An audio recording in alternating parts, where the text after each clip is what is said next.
Welcome back, everyone, to another deep dive.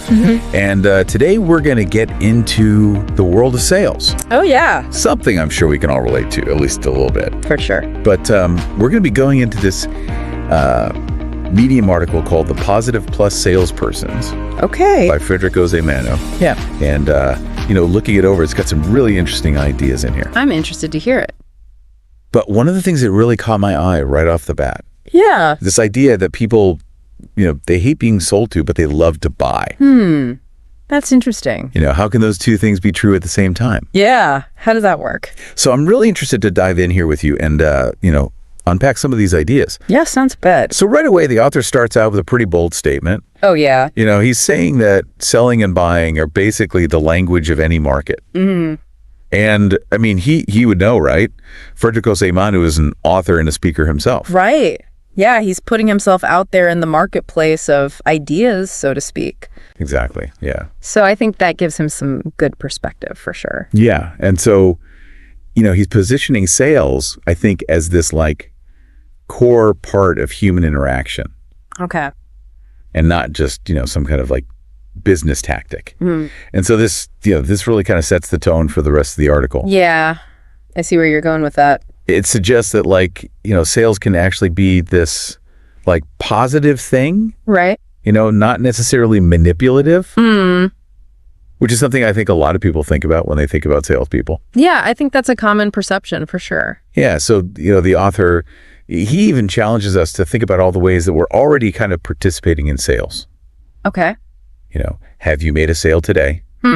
I don't know, have I? Right, maybe you convinced a friend to check out a new podcast. Okay. Or you negotiated with your family what movie to watch. Yeah, I see what you mean. So it may not be a traditional business setting, but it's still kind of sales in action. Yeah, that's a good point. I think a lot of people don't realize how often they're actually engaging in those kinds of persuasive interactions. Right, exactly. And that kind of leads us to this quote that caught my attention. Yeah, what was that?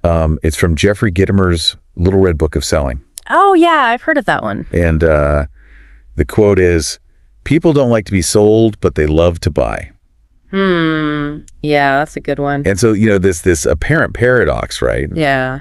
I think it's really key to understanding what makes a good salesperson. Oh, absolutely. I think that gets at the heart of it. Yeah, so I'm curious to hear how Frederick Osei-Manu actually explains this. Yeah, me too. Okay, so we're trying to figure out who this positive plus salesperson is, right? Yeah, paint a picture of them in our minds. But Osei-Manu never really gives us a straight up, definition. No, he doesn't come right out and tell us. It's he wants us to figure it out for ourselves. Yeah, more like hints along the way. So how do we even start to figure this out? Well, I guess we could look back at what we were talking about before. You mean about how people hate being sold to but love buying? Right, and these positive plus folks seem to really get that. Okay, but what does that actually mean?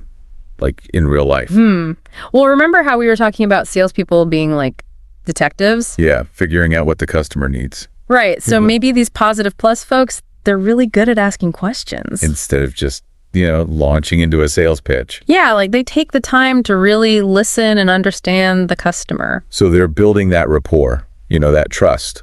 Exactly. It's not just about closing the deal, it's about getting to know the person. Okay, I like that. But Osei-Manu also talks about persuasion. Oh yeah, he definitely doesn't shy away from that. So how do you persuade someone without being, pushy? Yeah, that's the tricky part, right? Nobody likes to feel pressured. No, they don't. And I think that's where the positive comes in. You mean in positive plus salesperson? Right. It's about highlighting the value of what you're offering. Okay, so not tricking people or using pressure tactics. Exactly. It's got to be genuine, So maybe it's about how you frame things. Yeah, instead of just listing features, you tell a story.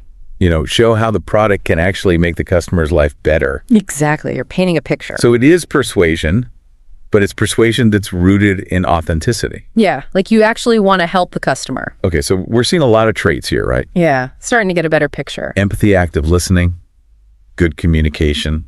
And don't forget about that drive. Oh, yeah. Osei-Manu says sales is the #1 thing in business. Right. These positive plus folks, they're not just sitting around waiting. They're going out and getting things done. Absolutely. They're driven. They're passionate. So this positive plus salesperson, it sounds like they're kind of a unique combination. Yeah, definitely not your stereotypical salesperson. They're empathetic, they can communicate, and they're super driven to succeed. They're more than just order takers. Yeah, they're proactive and insightful and really focused on finding solutions. Solutions that benefit everyone. This is really making me think differently about sales. Yeah, me too. It's a lot more complex than I thought. It's not just about being smooth or having a silver tongue. There's so much more to it than that. It's about connecting with people, building trust, and delivering real value. Yeah, it's a much more human-centered approach. Okay, so we've got a pretty good idea of who this positive plus salesperson is. We're getting there. But how do all these traits actually translate into action? Yeah, like what do they actually do? How do they use all this to be successful? That's a great question, and I think that leads us to a deeper exploration of how these principles actually play out in the real world. Okay, so we've talked a lot about this positive plus salesperson and all their great traits. Yeah, we've got empathy, we've got communication skills, and we've got that drive. But how does that all actually work, in a real sales situation? Well, let's think about it from the buyer side for a minute. Remember Osei-Manu mentioned all those ads we see? Yeah, billboards, radio ads, all that stuff. Right, it's everywhere you look. So are you saying those are bad? No, not necessarily. It's all about creating a story. Grabbing the customer's attention. Exactly. But I think a positive plus salesperson would take it a step further. What do you mean? They wouldn't just use the same approach for everyone. Oh, so they tailor it, to the individual customer. Exactly. It's like that detective work we were talking about. Okay, so they're listening carefully, trying to figure out what the customer really needs. Yeah, like what are their pain points? What are they hoping to achieve? So it's not just about making a sale. No, it's about understanding the person. And then once they've got all that information, then they can start crafting a story. One that really speaks to that customer's specific needs. Exactly. And that's where the persuasion comes in. But it's not about being pushy or tricky, right? No, it's about honesty and clearly showing the value. So the customer can make the best decision for themselves. Exactly. And that's what makes a positive plus salesperson so special. They're not just closing deals, they're building relationships. And fostering trust, making it a positive experience for everyone. This whole conversation has really changed how I think about sales. Me too. It's not about being aggressive. It's about being helpful and insightful. Yeah, it's a much more human approach. And I think it shows that we're all selling in a way every day. Oh, absolutely. We're always trying to persuade or influence or just get our point across. And if we can learn to be more empathetic and listen better, we can all be more effective communicators. And build stronger relationships.